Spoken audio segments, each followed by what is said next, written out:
This podcast is produced by Northwest Michigan Community Action Agency.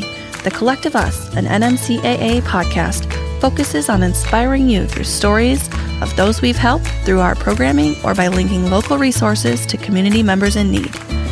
Join us as we learn about the programs offered through NMCAA and how we touch people's lives every day. Hello and welcome to The Collective Us, an NMCAA podcast. We are so happy you're here. I'm your host, Erica Austin, and marketing manager at NMCAA. Today, I have guest co-host Ryan Buck of New Leonard Media here with me. Welcome and thank you for joining us today. Thank you for having me. We're honored for you to be here. It's a pleasure to be here. And what you do is particularly a passion point for me. So thank you for having me as a team member today. Of course. And so we are excited to be here today recording the first time of the Collective Us podcast. Our mission is to provide you with inspiring stories of people in our community, feature programs offered through NMCAA, and give you some insight into ways we can help you or your neighbors through different phases in life. That's a lot. Yeah. But it's doable. Yeah, absolutely. All right, let's get into it. Awesome. So today, to kick things off, our guest is Northwest Michigan Community Action Agency's Executive Director, Kerry Baughman. Thanks for being here, Kerry. Thank you for being here. Thank you both. I'm super excited to be here. I can't believe this is, we're entering into this realm of having our own podcast. And I'm so appreciative of the support to do this because, part of our mission is to get the message out and to say what we're doing and to let people know we're here. And so this is a great opportunity to do that. And I thank you for letting me be the guest on the very first ever podcast. It wouldn't be anybody else, Kerry.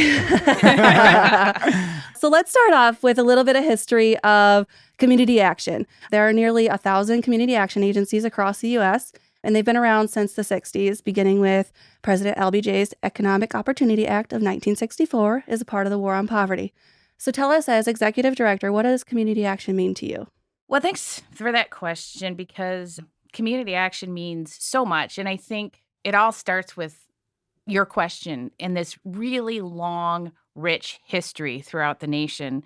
It's been about 60 years since the origin of community action, and so much has changed in that time, and so much has stayed the same.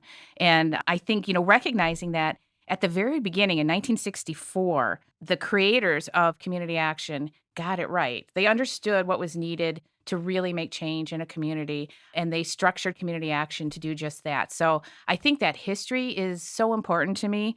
It goes back to Sergeant Shriver, the first director, and really recognizing that to fight poverty and to deal with issues, it really has to happen at the local level. So out of those very first early days of community action, you saw programs like VISTA, the Volunteer in Service to America program, and Job Corps and Head Start. So all of these really important programs that we still see today came out of that origin story of community action. And I think, one of the things I think is so critical and that they got so right at the very beginning was making sure that we give voice to the communities and the people who live in them to tell us what they need. That is critical to know what's going on. Each community is different. There are things that I think we share in terms of some of our struggles, but each community has the right and the opportunity to say, this is what we need as a community. And community action is structured to hear those voices and respond to them. When you go back to the history, that very notion resulted in a lot of pushback. A lot of people weren't super happy about putting decision-making in the hands of individuals at the community level. That's fascinating because you have the idea of them getting it right and listening to constituents, which that doesn't normally happen. So that's heartening, right? They got it right. They listened to those who would be served. Exactly. Yeah, they got it right. And I think, that says a lot to the fact that we're still here today doing what we do. I'm really proud of that. When you ask me the question, what does community action mean? It means being responsive and it means listening. And I think part of that comes through another part of community action that I'm particularly proud of, which has to do with our structure of our governance, our board. Shortly after community action was formed, an amendment was passed to make sure that our board had a tripartite board. It had locally elected officials, private citizens who were interested in the issues that we were addressing and talking about, and then consumers. people who actually use our program that could serve in a governing capacity to let us know how we were doing and what we weren't doing well, and so we could be responsive to them. So that structure remains, and it's unique in many ways to community action. And I think that's another point I want to highlight to say they got it right. They got it right from the get-go. Yeah, It's that's possible. yeah, yeah. That kind of also takes us back to just the local aspect. NMCAA came to be in 1974, servicing 10 counties across the Northwest Michigan region. So can you give us a little more background on NMCAA as an organization? Sure. Sure. So right now there are 27 community action agencies in Michigan. And so Northwest Michigan Community Action Agency is one of those, one of that larger network throughout the state and throughout the nation. As I think you mentioned earlier, there's approximately 1,000 community action agencies serving over 99% of the country. Here, our history, it starts out in 1974, and it's a merger of three entities. It's a merger of one CAP, which included the counties of Missaukee, Roscommon, and Wexford. 4CAP, which included Antrim, Benzie, Grand Traverse, Kalkaska, and Leelanau. And then the addition of Charlevoix and Emmett County, which makes our 10-county region that we serve today. And when I heard the history for the first time, I kept thinking, what is 1CAP? What is 4CAP? I thought, well, maybe it's the number of counties. 'Cause clearly, that's not the case. So I spoke to another executive director who has been in her position for a long time in the state. And she told me that those were the designations in the state of community action. So 1CAP was the first entity granted community action status in the state, and that was Roscommon, Missaukee, and Wexford County. So 1974, we merged and, kind of created a giant footprint in Northwest Michigan. That's awesome. I didn't know that before. So thanks for sharing that. Yeah, no problem. It took me a little while to find the answer to that, but that was a mystery. Yeah, that's really interesting. So when we first started out, in 1975, we had about 24 employees. So we got 10 counties, we got 24 employees, and we had a lot of traveling. Yeah. We had a budget of about $265,000. In 2020, we had about over 330 employees and a budget of about $25 million. So the growth between 1975 and now is pretty substantial. Wow. That's incredible. And you need a lot in order to grow, in order to sustain. You talked about people, and there are so many programs that are offered at NMCAA and the wide breadth of things that you can do. What is keeping everyone busy right now? Well, it's May 2nd, so we are just wrapping up tax season. So free tax preparation is one of the programs that's offered through our Financial Management Services Department. And we see a lot of traffic, which is great over a few months period of time in our attempts to reach our goal, which this year was 3,000 tax returns, which I think we're going to achieve and surpass. Do you set those goals? Our funders set the goals with Right. our help. So we tell Wow. them, what we think they can do. They give us some money to try to reach that goal. And if we do it well, hopefully we get that money back again next year. So Wonderful. it looks like we're going to hit the target this year. Last year was a little bit slower because of the sort of coming out of the pandemic. And we did about 2,300 last year. But even with that amount, we were able to put $6.7 million in credit and refunds back into the community. So tax season is wrapping up and we still have people coming in and they're still welcome. It's past the deadline, but we can still help. So they're still coming through the door. I think another area where we're really busy right now is our Housing and Energy Efficiency Services Department, and we call it HEES. Mhm. And it really is the department within our organization that addresses needs that we have in homes for health and safety. So someone might have some issues going on. They might have really high utility bills, heat. There might be a really bad draft coming through the upstairs, whatever the case may be. And we can work alongside, try to figure out what the issues are, and then try to figure out what kind of programs we can wrap around the home to make it safer and healthier. And so we have weatherization program expanding right now. We're doing weatherization services, energy audits, weather stripping, insulation, things like furnace, water heater, and fridge tune-up or repair. But we're also doing other projects, home rehab projects in the home. So there's a new focus coming out of the pandemic. And as a result, I guess, as a reaction to the larger housing crisis that we're experiencing, part of that has to do with existing housing stock.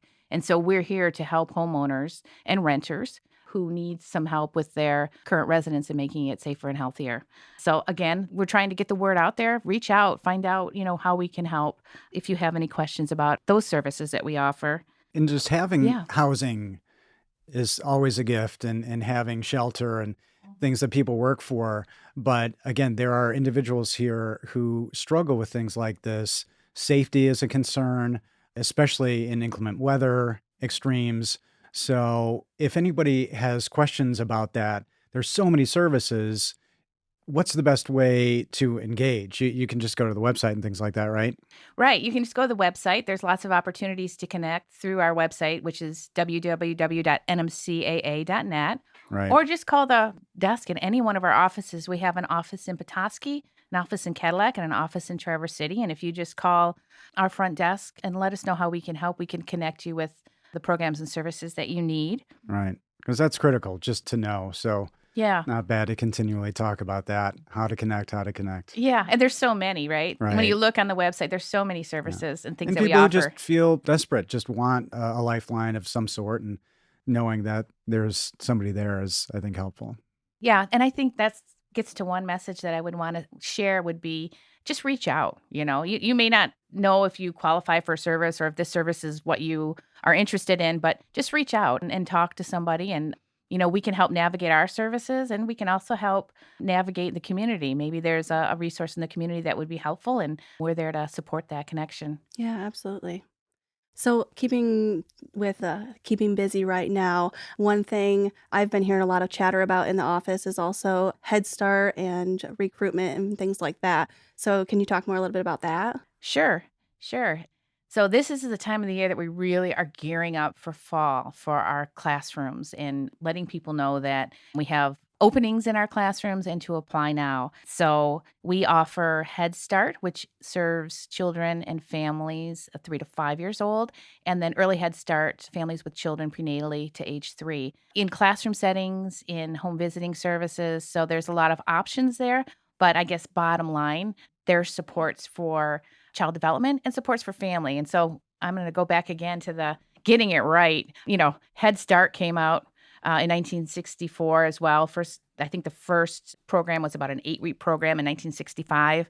And it was a comprehensive program that looked at emotional needs, physical health, nutrition, educational needs, and family well-being. So that really comprehensive approach to supporting kids, knowing that kids grow up in a context of a family or a household, or however you define that. And so to really have an impact in those really important years, it takes that big picture. And so, right now it's recruitment for fall. And so if you are interested in seeing if you qualify for a classroom or learning more, again, you can go to our website. You can apply online. There's a link, and you can give us some basic information, and we'll contact you and take it from there.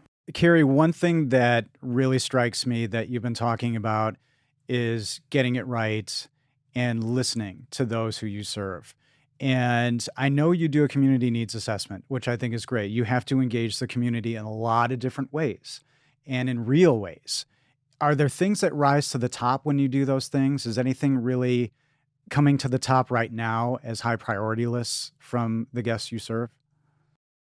Yeah, and I think, when we get the data, there were no surprises in our last community needs assessment, which we completed just about almost 2 years ago now.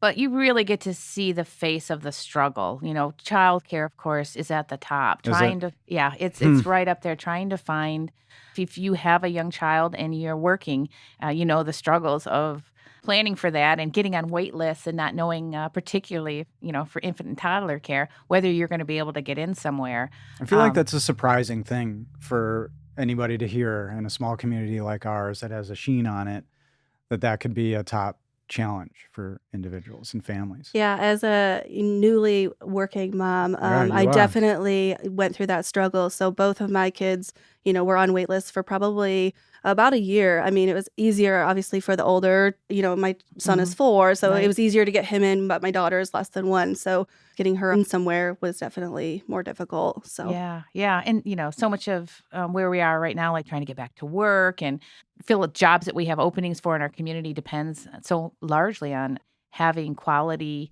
child care services. So that was a top community need. And I think in our response to that, we are continuing to expand in our provision of infant and toddler care classrooms. So we've opened a few in the last couple years because we know this is a huge need area, and we're continuing to try to direct resources so we can have more classrooms available. What do you mean through by our a programs. classroom?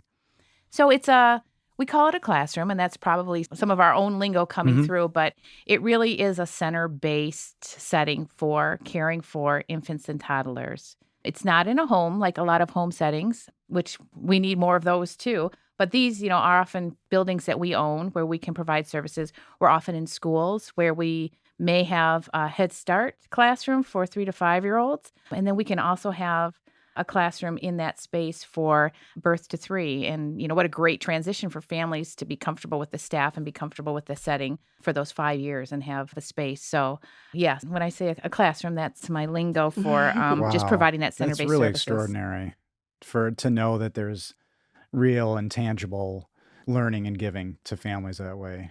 Yeah, I mean, we've got a lot of groups coming together at the community level, all kinds of partners trying to solve this issue and trying to work towards strengthening the pipeline to the workforce for early childhood professionals. So, that was, right on the top of the list with housing when we got our community needs assessment Did results. housing come up? Was that big? Yeah. And not to say that it sounds like a foregone conclusion, but do you have some insight you can share on the housing perspective that came back and what you're doing?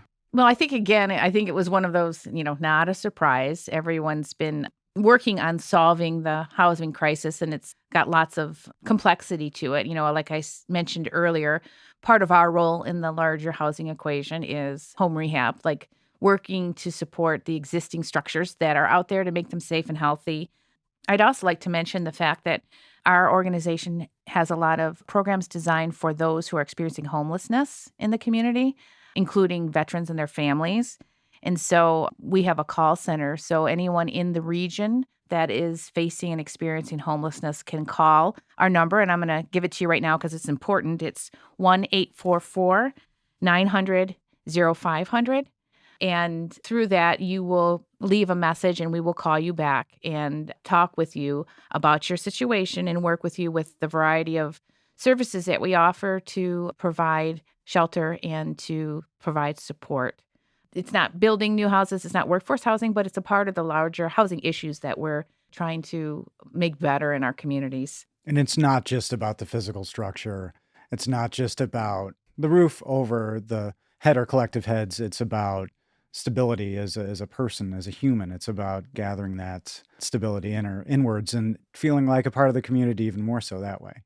Right, exactly. And it's about having programs and services that can provide you with another human being to help you navigate and to provide supports and resources through case management. And so I think that gets to another important point about what we do, and that's relationships. Having relationships with each other, with those that we serve in the community, because that's where the work happens and that's where change can happen is through relationships. So to your point exactly, Ryan. And kind of touching on relationships, one of our biggest programs that I don't know that we've mentioned yet is Meals on Wheels. And so that also kind of goes along with our other food programs. We have, we call it TFAP and CSFP. Those are the acronyms for them. So we have the Emergency Food Assistance Program. Yep. And also Commodity Supplemental Food Program. Yeah, you got it. Sorry about that. No. And That's so impressive. It by is. the The way. acronyms are tough. Are I'm not acronyms gonna a thing? lie. Do you have fun with acronyms? Oh, So absolutely. You come in the office, you don't know what we're talking about. I know. And I work so hard at it. I work so hard at, when we're having a board meeting or when I'm preparing things, not to have acronyms. It is so hard. It feels but quicker. I always say, call us out. Let us know that you don't know what we're talking about, because Yeah. it's important that we're not talking in a language that people don't understand. Yeah. And these acronyms will do that in a Yeah. heartbeat. So as far as the food programs go, food insecurity is a pretty big issue that we work on daily as well. I know that COVID was giving us some funding for those programs. So now that those funds are coming to an end, how is that being impacted? Good question, because that was another one of those top issues in our community needs assessment, food insecurity. And, again, we have a great community, and we have so many partners coming together regularly to talk about systems and to try to make sure that basic need is met for everyone that lives in Northwest Michigan. So you mentioned Meals on Wheels in 4 of our counties. Leelanau, Grand Traverse, Wexford, Missaukee, we provide the Meals on Wheels program, both in a congregate setting, so for that socialization opportunity, and home delivery. That program, and I know that, spoiler alert, podcast 2 will be focusing on that. So I won't go too deep, but it's, as Lisa will say when she gets there, it's more than a meal. It's so much more in terms of companionship and health checks and, the stories of how much the drivers that deliver those meals mean to the individuals that are homebound. I'm sure you will hear some really great ones next time, but that program is so vital for so many in our community. And so, like you said, some of the supports that have been offered during COVID to support making sure that everybody gets the food that they need are falling away. So programs like Meals on Wheels, programs like TFAP, the Emergency Food Assistance Program, which delivers quarterly large boxes of shelf-stable food. I'm going to put a number out there, and I can't remember if it's 100% correct, but I think we were up to about 70 pounds worth of food in each box delivered quarterly. And if you go on our website, you can see the distribution schedule. So every county has at least one distribution site where you can come through with your car and get this large box of food to help you just take the edge off for the next few months. And then you also mentioned our commodity supplemental food program. And that's a similar type program, and it's targeted for 60 and older. And that's delivered monthly. So again, we have distribution sites throughout our region where folks can come, pop the trunk of their car, and we will put the box of food in there and drive away, and just know that this will help take the edge off for the next month. Yeah, and I believe both of those programs are 10 county wide for our region. Exactly. Yeah. Thanks for pointing that out, because sometimes some of our programs are specific to only a few, of our counties. Most of them are for the 10 counties. So those two programs, unlike Meals on Wheels, which we're in 4 counties, are available in all 10 counties. And we have a large warehouse in Cadillac where we get the food, and we get volunteers to sort of make an assembly line and pack the food all the time. Anybody who wants to see, what that looks like is welcome, and as a volunteer, and you can pack food boxes in Cadillac with us. Yeah. I'm really excited to talk to Lisa when she's here because of that element that almost we talked about, a brand to it that helps get the message out that, oh my goodness, that's associated with NMCAA and real people. And Kerry, your passion is very palpable. You're a real person here doing real work. And I feel like if I call on a good day, I could get you. Probably not, because you're busy, but I feel like you really care about the service that your guests and clients get. So what happens when I call NMCAA? How do I find out about other programs I might be interested in? And what is your philosophy on the service culture at NMCAA? Thanks. I appreciate you sort of recognizing that in me, but in the organization, really, because it really is a reflection of the attitude and the approach of the organization as a whole. I mean, it's about caring. It's about positive human connection. Like I've said in the past, many times, we don't have everything everybody needs, not even close. But there are some areas we can really provide good help, and we can really connect people that come to us to other services.